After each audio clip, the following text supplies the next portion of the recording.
This week is an important week in our history, the Queen's Platinum Jubilee.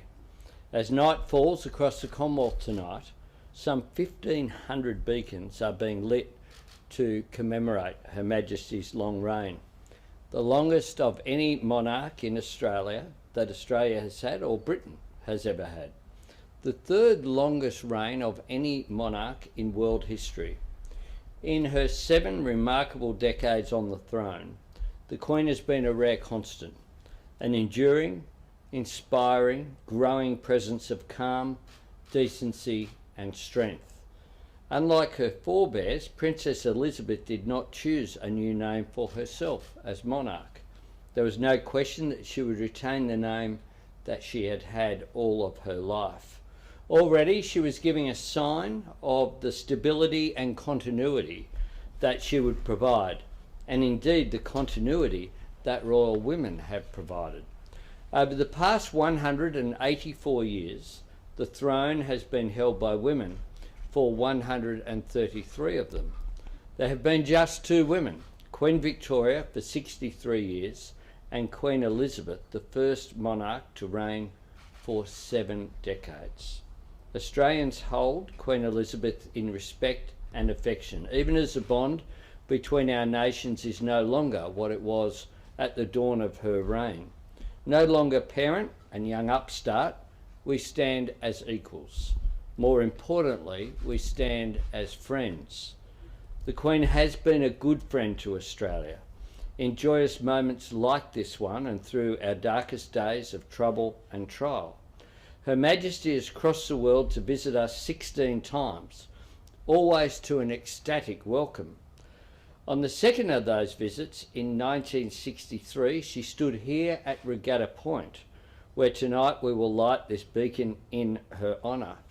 I can inform the High Commissioner here that indeed my birth was somewhat potentially delayed, as my mother insisted on seeing the tribute to Queen Elizabeth on her way to hospital. She insisted on going via the city to ensure that she saw all of the commemoration that was here at that time. Lake Burley-Griffin at that time lay empty, waiting to be filled. The National Capital Exhibition had only just been completed. Our capital city was a young city, and a young Queen stood here, full of promise and full of purpose. As we mark this Jubilee, we can say that she fulfilled that purpose. Her Majesty has amply kept her promises. Hers continues to be a life of unswerving loyalty, unfailing dignity, grace under pressure, a warm welcome for every person she met. And I had the great honour of meeting Her Majesty at Buckingham Palace during the first G20 meeting that was held in London during the global financial crisis. The Queen, of course, also has a lively sense of humour, and we've seen those qualities each time Her Majesty has visited. In 1970, crowds lined the shore of Lake Burley-Griffin for a glimpse of Her Majesty opening the National Carillon on Aspen Island.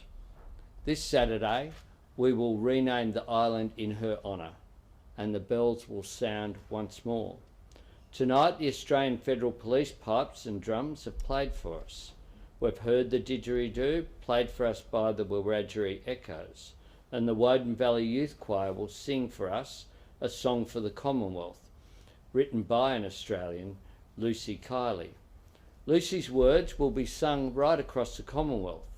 As the songs resound and the icons of our city and many others are lit up in royal purple, we join 53 other nations in celebrating our common heritage, celebrating a life of service, fidelity, integrity and humanity. As we light the beacon, we give thanks for Her Majesty's long reign and send her our very warmest congratulations on this magnificent milestone.